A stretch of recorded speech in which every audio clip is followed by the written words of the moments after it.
Gravity को जैसे तैसे मात देते हुए अपनी 400 पसलियों की मदद से ये सांप आसानी से कहीं पर भी पहुंच जाता है। यहां पर कोई छिपा हुआ है। इसे कहते हैं बेहतरीन कैमोफ्लेज। ये कीड़ों और चींटियों का शिकार करता है जो पेड़ों पर रहती हैं।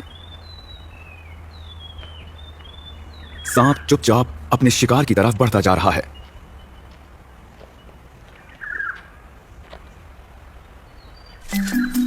लेकिन तभी छिपकली हवा में छलांग लगा देती है।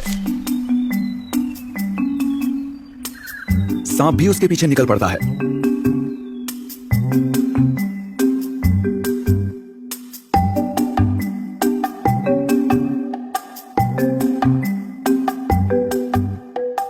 हवा में उड़ पाना दुश्मन से बचने का सबसे अच्छा जरिया है।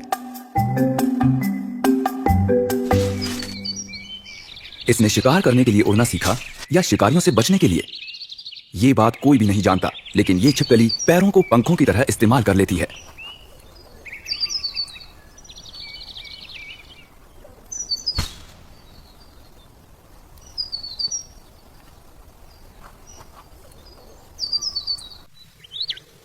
ये सिर्फ 20 सेंटीमीटर लंबी है,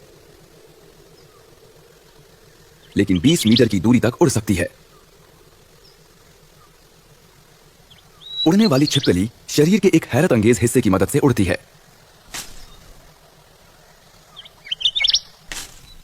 इसके शरीर पर पसलियों के बगल में और पैरों के बीच में फ्लाइंग मेम्ब्रेन्स होती हैं। ये पूरी ताकत से ऊपर की तरफ छलांग लगाकर फ्लाइंग मेम्ब्रेन्स को फैला लेती हैं और इस तरह ये हवा में उड़ पाती है। जहां इतना रिच इकोसिस्टम होता है, वहां जीने के लिए कड़ा मुकाबला होता है।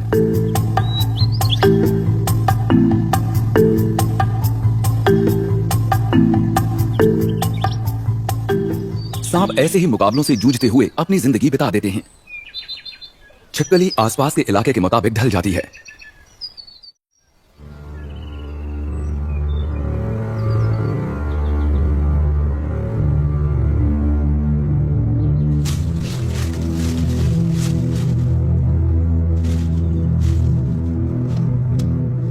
ये पैराडाइज फ्लाइंग स्नेक दूसरे बिना जहर वाले सांपों की तरह ही अपने शिकार को मसल डालता है, लेकिन जहर की मदद से उन्हें बेबस भी कर देता है। मगर परेशानी ये है कि इनका शिकार जमीन से काफी ऊपर रहता है।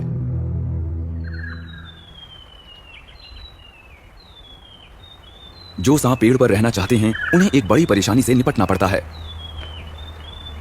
एक तो उनके भारी शरीर की वजह से टहनियों के बीच सफर करना आसान नहीं होता, लेकिन ज्यादा बड़ी परेशानी तब हो जाती है जब दो पेड़ों के बीच की दूरी बहुत ज्यादा होती है।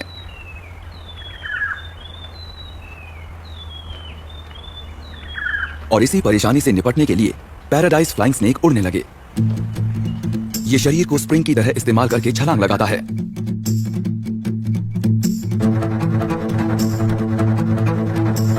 फिर नीचे आते वक्त ये अपने शरीर को एस के आकार में मोड़ लेता है। अपना संतुलन बनाए रखने के लिए शरीर को दाएं बाएं मोड़ता है, जैसे कि हवा में तैर रहा हो। ये पूंछ की मदद से टहनी पर लटकता है, फिर शरीर को पीछे की तरफ मोड़कर आगे छलांग लगा देता है।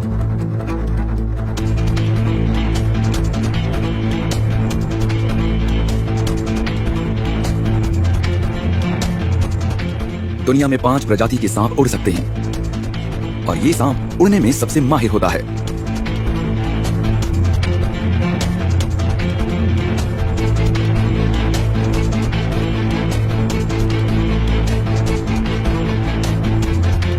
तो इसके पास पंख न होने के बावजूद ये हवा में कैसे उड़ पाता है?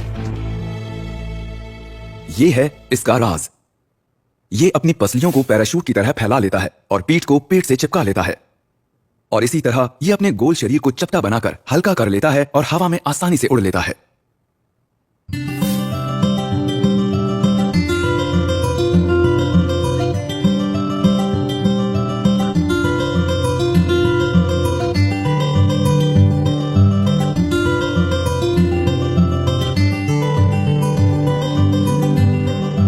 कई उड़ने वाले सांपों पर नजर रखकर हमें पता चला है कि ये सांप अपनी उड़ान की शुरुआत में 62 डिग्री के खड़े एंगल पर नीचे गिरते हैं, लेकिन अपने शरीर को चपटा बनाकर ये 13 डिग्री के एंगल पर हवा में उड़ते हैं और काफी दूर तक चले जाते हैं।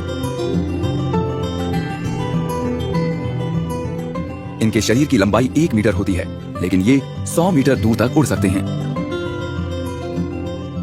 हालांकि जमीन पर रहना ज्यादा आसान है, मगर ये उड़कर पक्षी की तरह ज्यादा तेज और दूर तक जा पाते हैं।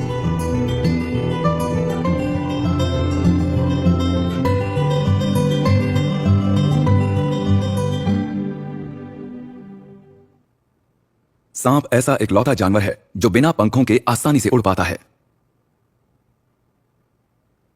ये अभी तक कोई नहीं जानता कि सांपों ने उड़ना क्यों शुरू किया। हम सिर्फ अंदाजा लगा सकते हैं कि उन्होंने उड़ना मुश्किल हालात का सामना करने के लिए ही सीखा होगा।